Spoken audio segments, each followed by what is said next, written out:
Ang sisipag po ng mga bata natin. Sila po ay nagwawalis ng harapan.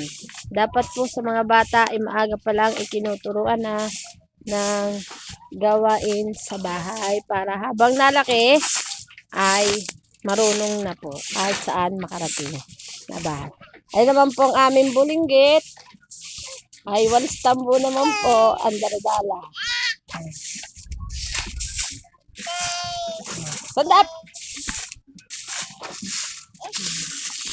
Yan po mga batang masisipag.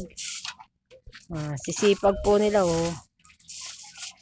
Sipag po ni Aiko oh. Very good si Aiko. Very good din ang Kuya Jaden.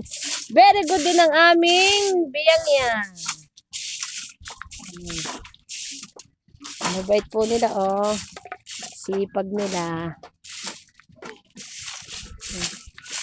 Sipag naman ang aming mga batang ito.